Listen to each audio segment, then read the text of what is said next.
ClueCon Weekly, the FreeSWITCH community's official web show. Tune in every week for updates in the FreeSWITCH project, interesting presentations, and interact with members of the FreeSWITCH community. ClueCon Weekly is brought to you by FreeSWITCH Solutions, the officially endorsed consulting firm of the FreeSWITCH project. FreeSWITCH Solutions solves problems so you can focus on your business. Visit FreeSWITCH.com for more information. The ClueCon WebRTC and Telephony Developers Conference. ClueCon is held every August in the Windy City, Chicago, Illinois. Meet the developers of all your favorite open source telephony projects, make the connections you need to meet your business goals, and see the latest and greatest technology in WebRTC and telephony. Visit ClueCon.com for more details.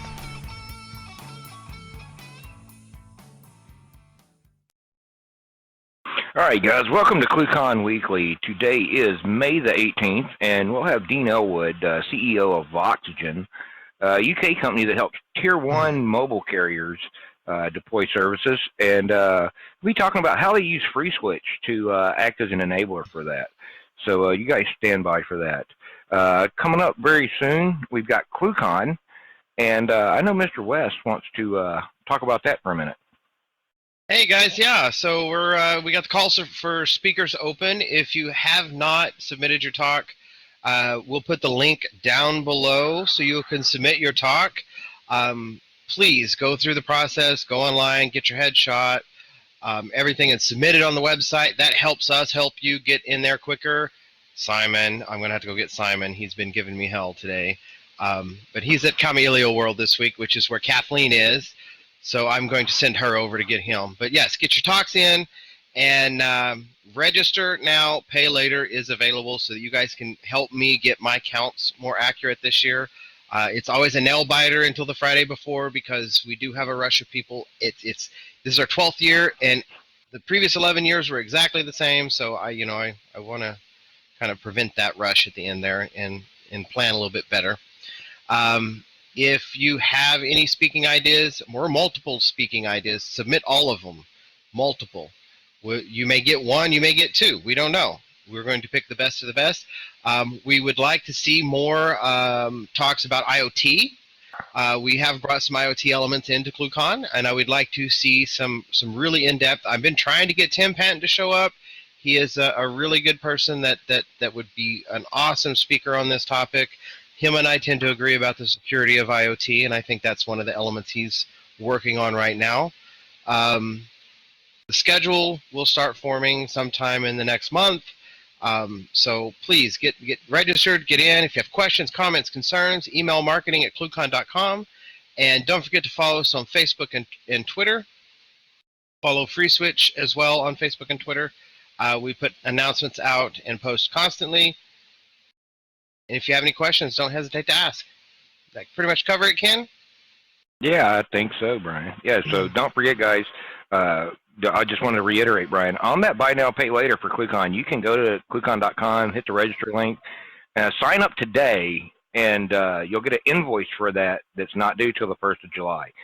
So you can get that in your Q3 billing cycle for you guys that have corporate bean counters to deal with. Go do that today because once July gets here, that's going away if you want to take advantage of that. Don't forget also get your hotel bookings in before we run out of rooms on that. Those are going to run out rapidly once they run out. And you can book those. There's a link right there on the hotel page on ClueCon.com. So you can get those in. Also, look out for Kathleen's email she's sending out about ClueCon.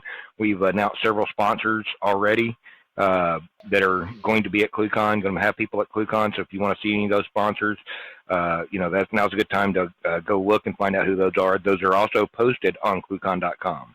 If you want to get your sponsorship in there, email Brian, marketing@ClueCon.com, and him or Kathleen will get you all the information on that. So do that today before it's too late. All right, guys. So last week, we can review. Kathleen normally does that. She's out at Camellia World this week. So check out freeswitch.org for that.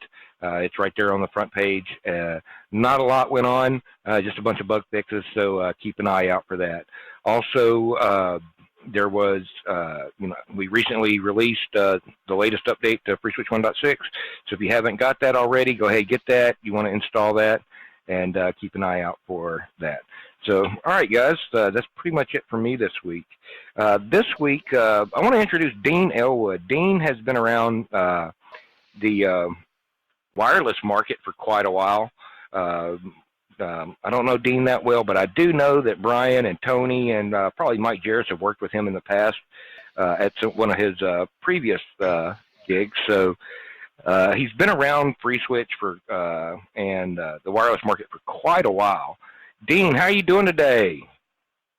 I'm good, thank you, Ken, and good to be here. So you want to tell everybody else, give yourself a little bit better intro than what I just did there, and I'm interested to hear how you guys are using FreeSWITCH there in wireless carriers. Yeah, okay. So thanks for the high-level introduction, which actually was pretty good. And you're right, I've known Brian and Mike and Anthony for some time. Actually, my first foray into voice over IP was with a website that I started with a friend of mine, which was VoIP that was back in the very early days. A lot of you remember SIP Express router. Now OpenSer, Camelio, been through various guises. But we built a little network back in about 2003.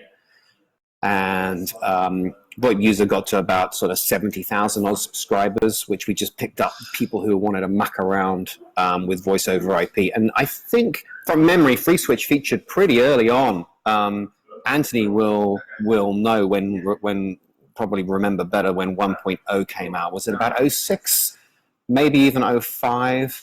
But pretty much as soon as it was released, because we knew it was coming, and pretty much as soon as it was released, it became part of VoIP user, and we were using it acting as a PSTN gateway, and we were using it for NAT traverse and all of that kind of stuff.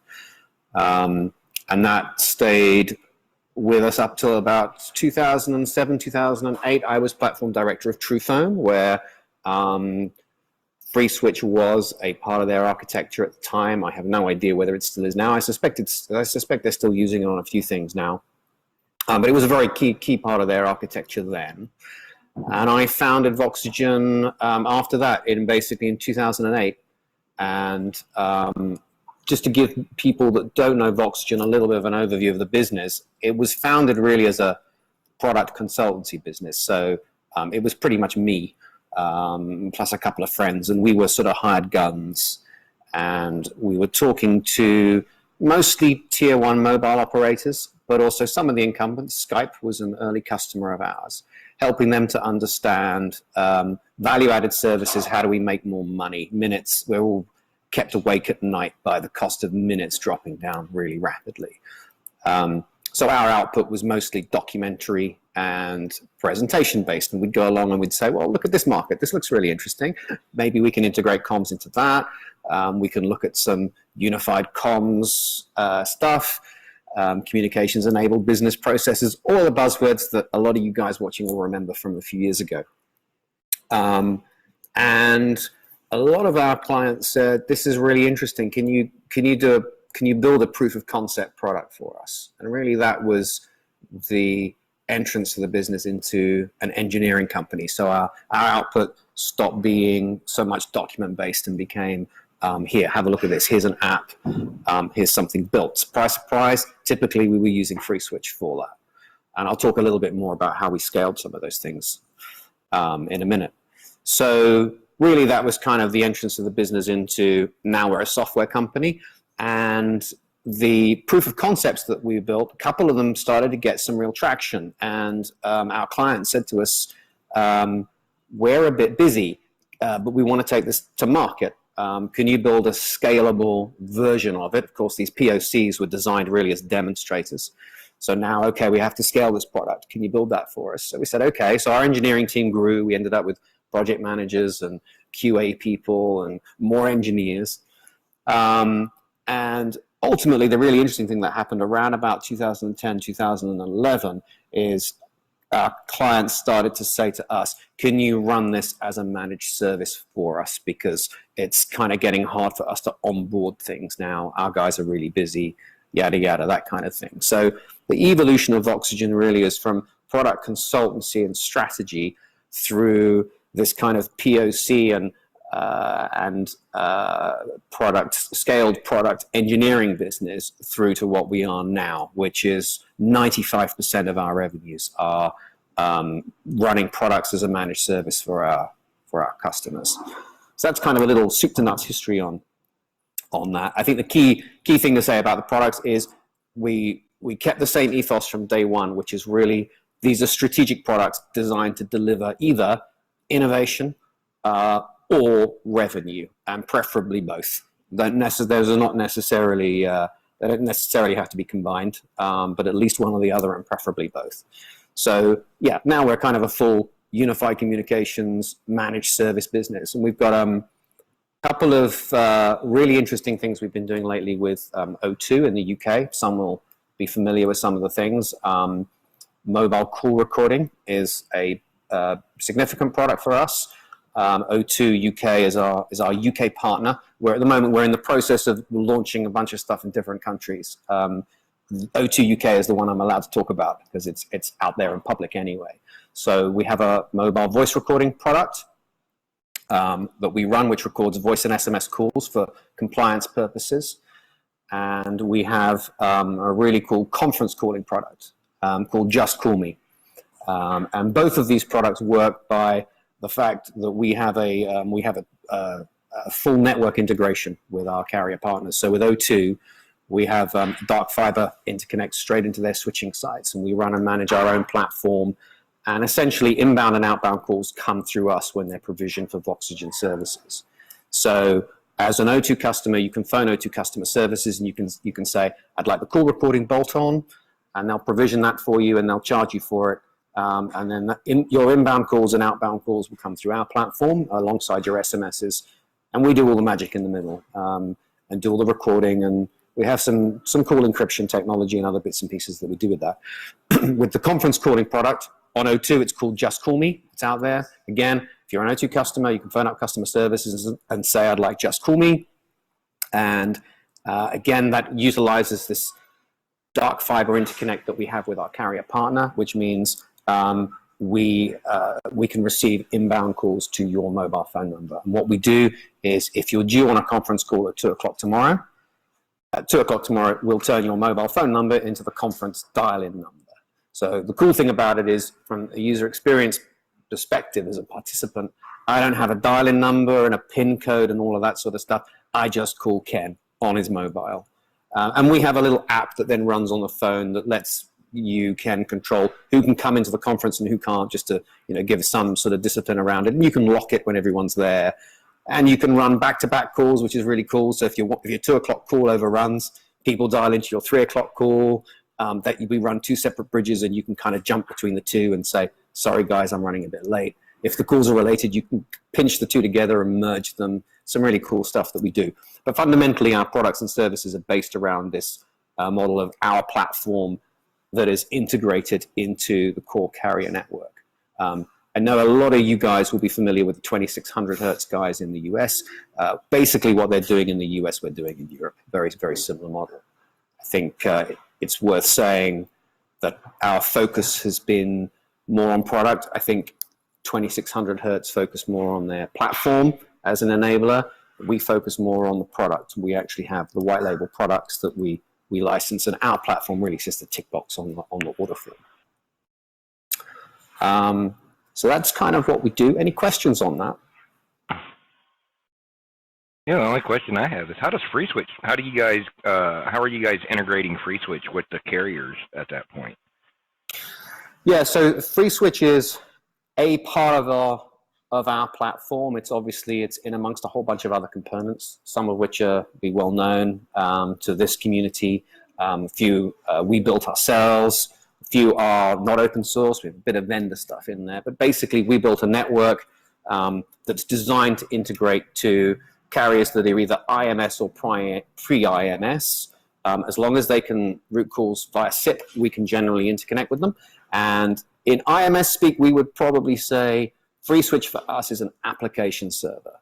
So it's one of the things I thought would be really interesting to talk about here is I know you have a lot of people talk about the technical side of FreeSWITCH, and actually the real value to me as a business owner has been how FreeSWITCH has helped me scale the business, and that's I think fundamentally down to FreeSWITCH as it sits as an application server. We can build incredibly fast prototype stuff on it. So, for example, Carrier might come to us and say, "We've got an idea of our own. Can you knock this up for us?" Typically, we can use FreeSWITCH either in dial plan, or we sometimes use not Mod SpiderMonkey anymore. It's a V8, isn't it? The new Google JavaScript engine. We build little apps in JavaScript, and we sometimes build apps in Lua, or we might build a custom module. But generally, we'll utilize FreeSWITCH at a POC stage to build something really quickly. It sits as an application server on our infrastructure, and we have a way that we can provision a SIM, an O2 SIM, and we can provision on our platform to say this phone number requires services, requires this application as part of its service, and that enables us to route a call through that FreeSWITCH instance. And we can deploy these application servers really quickly. We do a lot of virtualization here for throwing together POCs. Production stuff's always on tin. That's probably a result of some bad experience I had 10 years ago. It's probably better now, but generally we'll do POCs on FreeSWITCH VMs, route traffic through them, and do cool stuff in the middle, either in JavaScript, Lua, or a custom module. And where the real value to us as a business has come out of FreeSWITCH is it's awesome for that, right? I mean, I'm probably preaching to the converted here, but it's so great for building rapid POCs. Typically, we can build stuff in a day or two, and to a customer, even if it takes a week, it's a few £1,000s. And the types of customers that we talk to, it's sort of rounding errors. So it just doesn't matter. You can fail early. You can do all of that fabulous agile stuff that people talk about in innovation tracks. But what's awesome is the way that you can scale that out. So we have a process here now at Voxygen that we've created where we start with these POCs. We evolve it to a managed user trial where we start to make things a little bit more redundant. We have dual sites here, so we'll have failover processes and all of that sort of thing, no single points of failure. And we'll build it all the way to the third phase, which is take to market, where we have the scaled version of the product. So those three processes, FreeSWITCH fits in beautifully for us. It's awesome for knocking together stuff really quickly, really easily, and trying it out. But it stayed with us. We don't evolve from FreeSWITCH, the POC platform, to something else. It stays FreeSWITCH. We just tune it, and we can take that all the way through these different phases of our business so easily. And that's really the most powerful thing that we've got out of it so far. Yeah, cool. So when so you mentioned a couple of different things that you were doing there when working on the POC. You said JavaScript, and you also said Lua. What one of those technologies do you guys use the most for doing these POCs? It depends on who we've got that can build it. If we happen to have a JavaScript engineer, again, it's another beauty of FreeSWITCH worth highlighting. We have JavaScript engineers who come from a web background who can build telephony apps, and that's pretty cool. WebRTC obviously enables that in a slightly different way, but we're doing that in the mobile core. And so if we've got a JavaScript engineer available, we'll do that. If we happen to have something similar already written in Lua, we might use that. I mean, we've got a ton of stuff, right? We've got a bunch of code in our repositories that we can copy and paste from. Most things tend to be variations on a theme. So we have no preference. At POC stage, we'll build it in anything. When we evolve to manage user trial and we start thinking about how are we going to scale this, we might look at some of the pinch points that JavaScript may have, particularly around ODBC and some of the database interfaces. We've noticed some things there. So that's where we might evolve to a custom FreeSWITCH module and see if we need real performance, or Lua we found to be pretty performant. Actually, the Mod V8 engines really good. Our pinch point doesn't tend to be CPU these days. Yeah, cool.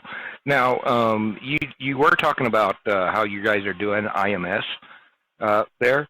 What are you guys doing for some of the other interfaces that you need for IMS, like diameter, for instance? Are you guys working around that with FreeSWITCH? You know what? That's a really good question that unfortunately I can't answer. A lot of the guys on the call will know our CTO Adam. He's probably here on the call somewhere. He may even better pick up and answer that question, but I don't know. It's interesting because you mentioned diameter. So if we talk about billing, the way that I see the market going is away from per minute charges. It tends to be now, you either have a service or you have enough in your bundle or you don't, and that's a fixed monthly fee. So actually all of our products are fixed monthly fee, eat as much as you like. So as far as we're concerned from a billing point of view, if a carrier sends us traffic, we're billing the carrier the monthly fee.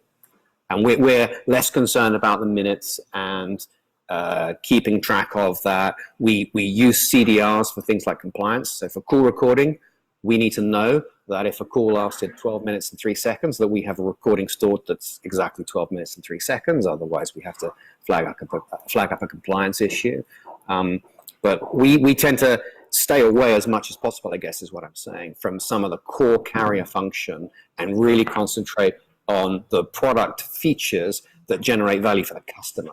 The customer doesn't care how you're doing diameter, and I suppose nor do we. So we're the voice of the customer. That's a really bad way of answering your question.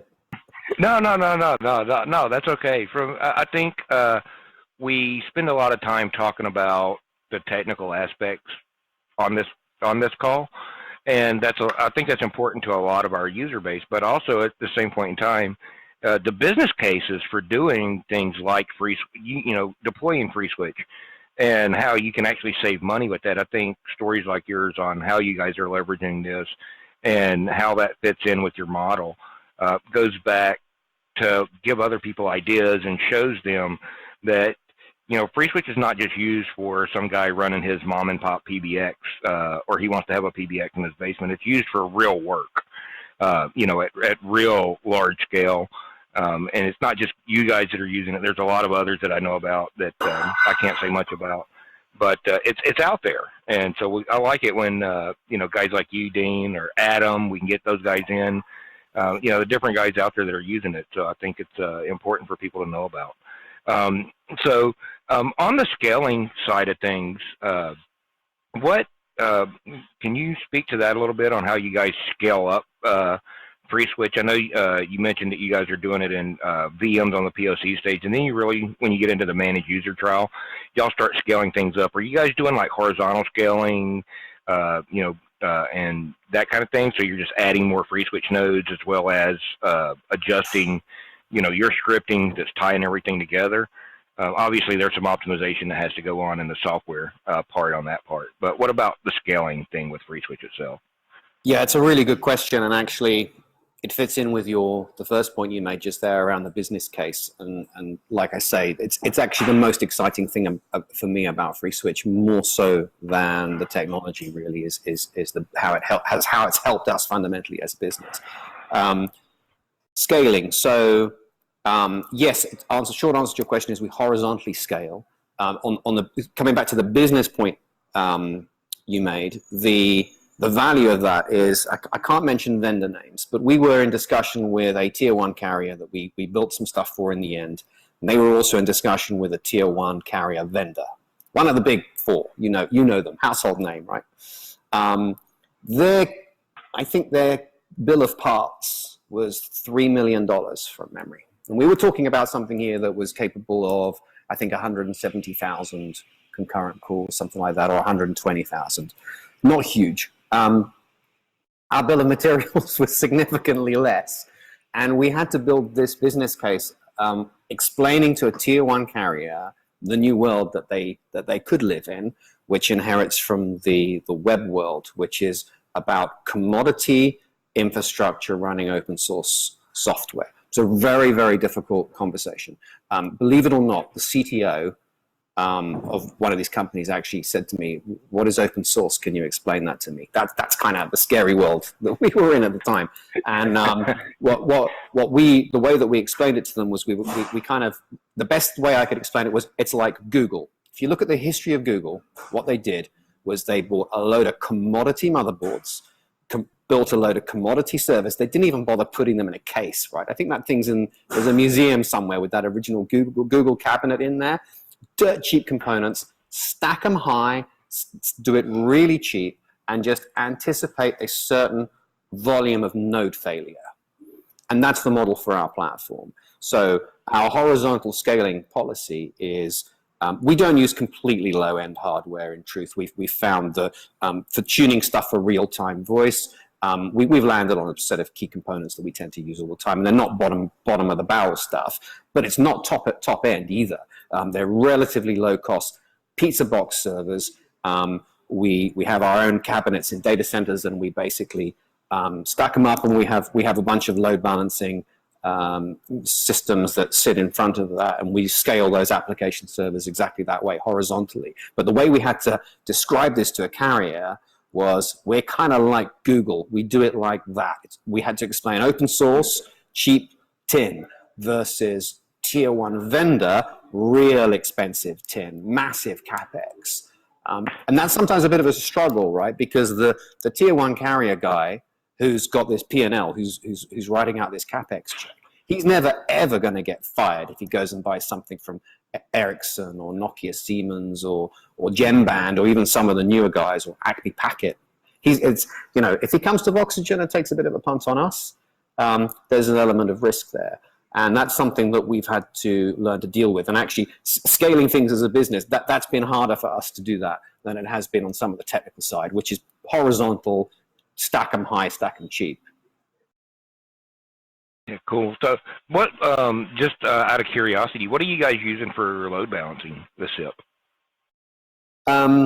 We use a combination of things. Some of the open source stuff you'll know about. Camelio is going to be familiar to you guys. That features in our network.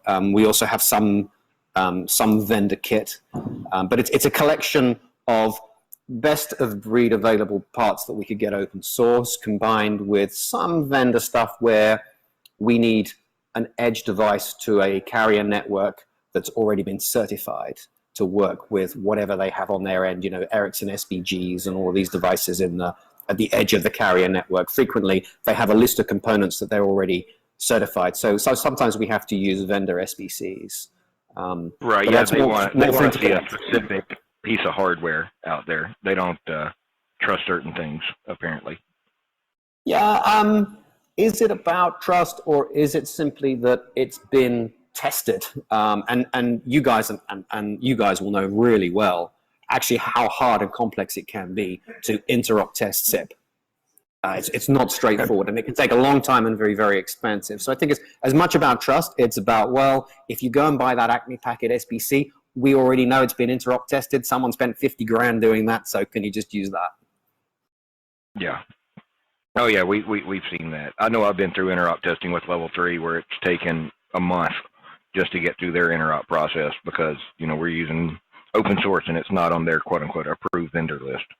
So you have to go through the 38-page document that checks that all the I's are dotted and the commas are in the right spot. It can be real fun on that. So I can totally understand that. Now, I hate to go back to the scaling thing and virtualization versus bare metal. Which one do you guys use more in actual production? I think you said did I catch that right, that you guys are actually deploying FreeSWITCH on bare hardware mostly? Yeah, where it's handling voice, where we actually have RTP on there in particular, although I suspect actually it's true for signaling as well. Whenever we deploy FreeSWITCH in production, it's on tin. And that, I think, is for historic control freak reasons, probably of my own. I had some bad experience in the early days. I am certain it's much better now, but I had some bad experience in the early days of deploying FreeSWITCH on, EC2, not knowing what else was going on the tin, funky timing issues under the particular VM, and all of those sorts of things gave me headaches. So the policy was set as a reason then, really, if we're deploying FreeSWITCH in production, we do that on tin. Databases and web interfaces and all sorts of other stuff, quite happy to be in VMs where it's non-timing critical, but quality is really, really important to us, and it's important to our clients. I mean, we have automated weekly reports on latency, post-hour delay, audio quality measurements, all kinds of stuff. And we find tin is just the safest place to be, and it's not worth risking. Yeah, I kind of had the similar stories. It's avoidance of noisy neighbor syndrome is what I like to call it. And it can be quite fun, especially on commodity shared hosting. You don't know what you're getting yourself into there. But yeah, no, that's cool. So does anybody have any questions for Dean? Or Dean, you have anything else you want to point out to these guys today? Well, I'll start while people think of questions if they have any. Oh yeah, no, that's me. I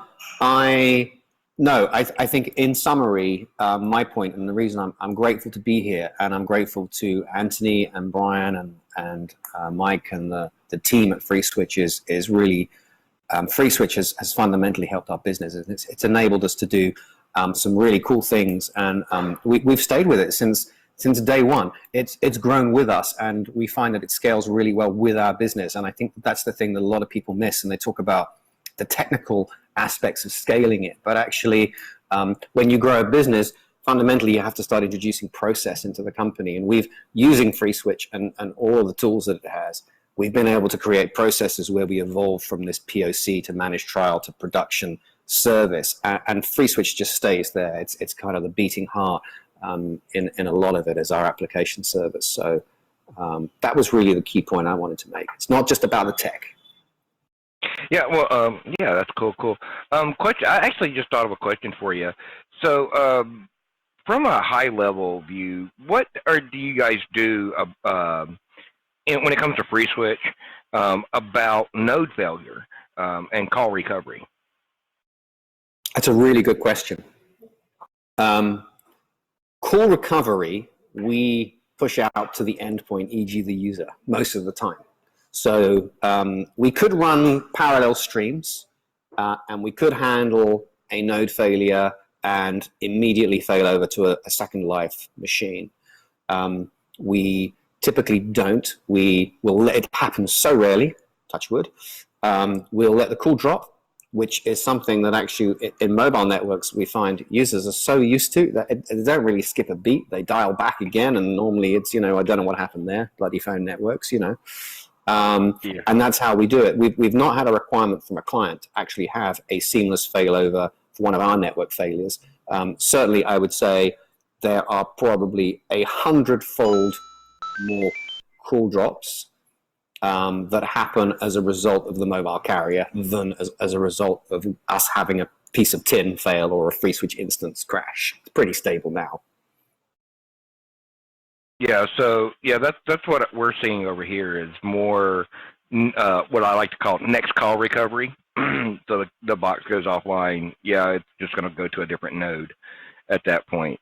And we do get some requests for same call recovery, but it's people are so used to cussing my favorite AT&T, because that's who I have for a wireless carrier, that the call dropped. You don't even care. You get the alert on your phone, call failure, and you automatically hit the redial button. I mean, it's pretty telling when your iPhone has a special screen for that just has reattempt call right on there.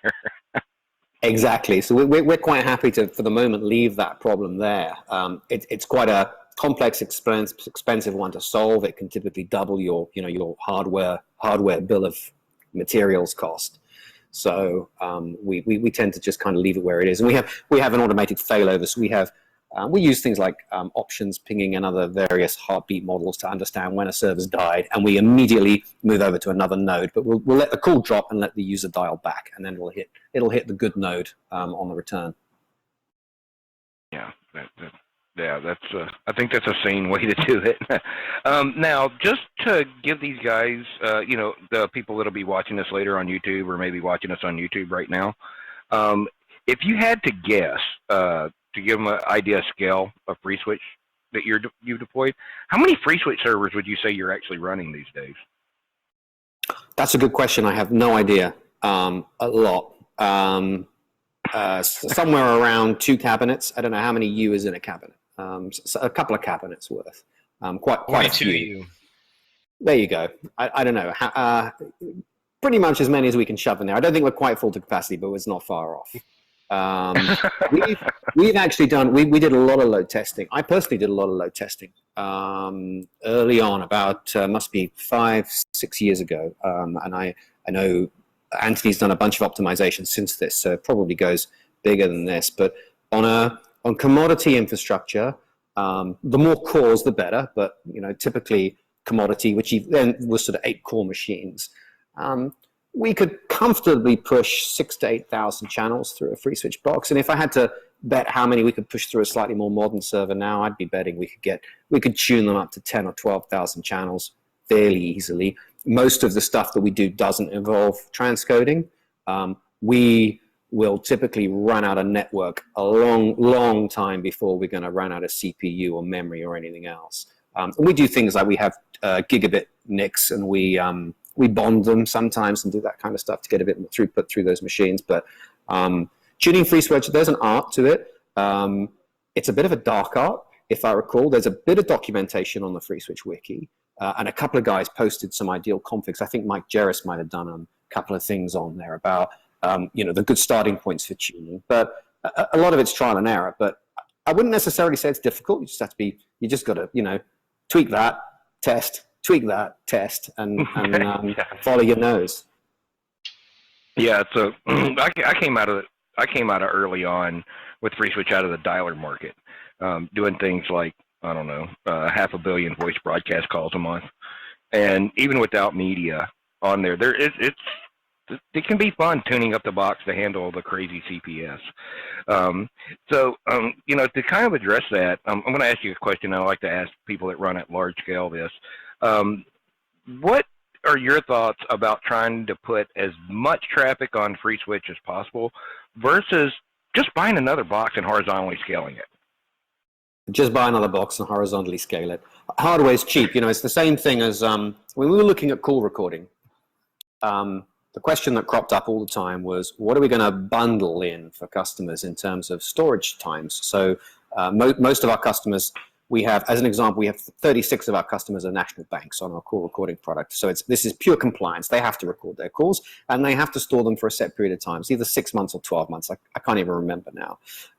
But there's an argument that goes back to, actually, if you remember when Google launched Gmail, it was about 2001, and they said you can have a gigabyte and whatever, fill your boots. It'll last forever. A gigabyte's like a huge number. You can't even conceive. Poor little human. Of course, that number's grown and grown and grown and grown and grown. I have no idea how much is in my Gmail email account, but I bet it's considerably over a gigabyte. And I've never paid them any money for that. And I kind of take the same view. Hardware's so cheap. Storage is so cheap. Why would we ever throw away a call recording? I don't know. We've never had to so far, unless for certain privacy reasons it has to happen, or a compliance reason it has to happen. But I kind of got a view that as the cost is coming down, is it just a never-ending thing, that it just never ends up needing to be thrown away? And it's the same for me with horizontal scaling. The cost of hardware is so cheap. Why would you waste expensive, important software engineering hours that are probably better off solving customer problems, not your scaling problems? And bandwidth is the cost is coming down. Data center cost is coming down. Why would you bother? So we just go and buy more tin. It's cheap. I'm kind of of that same opinion there. I like that, the way you think there. I mean, even if you look at it, and you guys are doing some fairly large volume, and even at a couple of thousand calls per node, that's not so bad. But we get people on a regular basis asked to put, 10 or 20,000 calls, and if you're billing per minute, or you're billing, or you've got what's the term I'm looking for here, SLAs, service level agreements on you can't drop calls. You've got to have things up and running for your customers. Why would you chance dropping that many calls? Your whole business on 2 boxes. One of them goes down, you're half out of business. So, absolutely right. Absolutely right. And we're exactly in that. We have SLAs that are closely monitored in real time by humans. Bums on seats 24/7. There are eyeballs looking at our systems, not in our office, in other people's office. They're keeping an eye on our stuff. And you wouldn't chance it. You wouldn't chance the relationship. You wouldn't chance the user experience with the product and the damage that can be caused for something that's so cheap. But it is something that's changed, right? I mean, hardware and bandwidth used to be expensive, so that is something that's just commoditized. Yeah, I mean, you can even go out these days, and I don't know who dumped those things on the market, but you've probably seen them, the Dell C6100s, where you get 48 threads and 2 UA rack space on 4 nodes.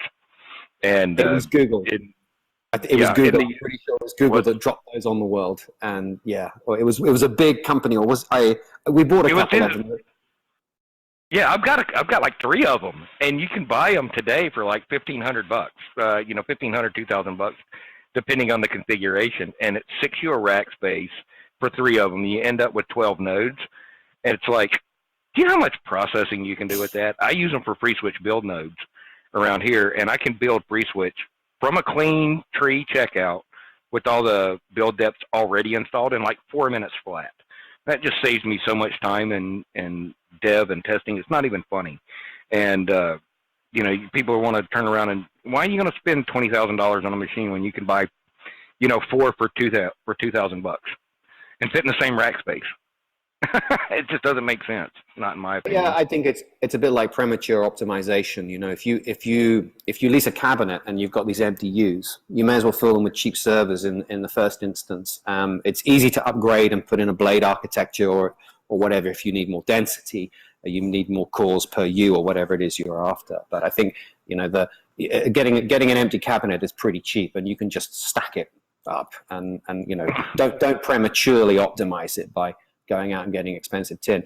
Talking of spinning up servers, actually, one of the things we've had great experience with here is Puppet. That's a fundamental part of how we do things now. We have our own sort of FreeSWITCH application, IMS-like application server that we use Puppet as the system to deploy that both on VMs and on tin. I'm not sure whether that's something that you come across a lot of guys using as their deployment model for FreeSWITCH boxes. Yeah, we've seen a lot of different deployment models. I know there's some people using Chef, Puppet. I know we had Evan McGee on not that long ago, and they use a lot of Docker for deploying FreeSWITCH. They do I guess you could say FreeSWITCH microservice style. So they spin up and down Docker all the time for doing FreeSWITCH and other stuff. So that was kind of interesting. And I know internally, myself and Brian, we both use things like Proxmox, and so we have images laying around that we can roll out pretty quick, and for testing things and beating up on FreeSWITCH. So there's a lot of different options out there. I think we'll see some people talking about that at ClueCon this year, which is always interesting to see how different people are addressing that situation, because there's so many different ways to go. I am personally not a fan of Chef because I have to deal with HipChat on a regular basis, and it just takes so long to do anything there. But I'm sure people out there do have good experiences. It could be, the way it's architected that gives me ulcers. You know how that works. But yeah, so that's pretty cool. Now, just out of curiosity, is any of the stuff that you guys are using, say like any of your Puppet setups or any of that stuff, is it any of that documented where people can go look at it and kind of borrow some ideas? Yeah, it's a really good question. It's something that crops up from time to time in terms of should we open source some of these Puppet configs and other things that we've done, and it inevitably goes hand in hand with the security conversation. And as part of what we're doing with our call recording and other things, we've had to become ISO 27001 certified. We have a bunch of policies of our own that we have to comply with around security. So I'm personally a big fan of open sourcing some of the work that we've done in that field. I know Adam is. He's a big open source fan, and I'd love to do it. It's one of those projects that it does need time spent on it. We can't just say, let's throw the documentation out there and throw the code out there, because there's a bunch of confidential things that we probably need to think about.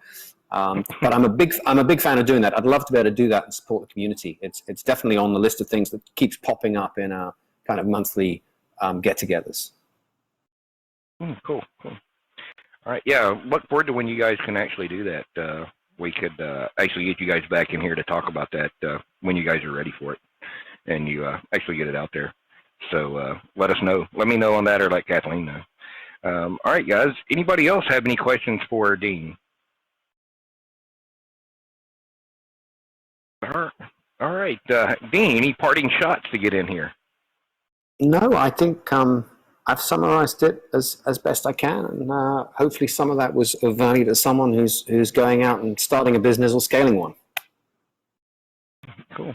Yeah. So you guys can check this video out and any other video out on the FreeSWITCH ClueCon YouTube channel. Hit the subscribe button below, and also check out our other videos. And you can get this. Go check out Voxygen if you guys are in the wireless carrier market. Maybe they can help you guys out. Also, don't forget ClueCon's coming up. Go to ClueCon.com to get the more information on that. Follow us on Twitter, either at FreeSWITCH or at ClueCon to get all the good updates. Also, like us on Facebook, and watch for the announcement on who we're having here next week. Thanks, guys, and we'll see you then.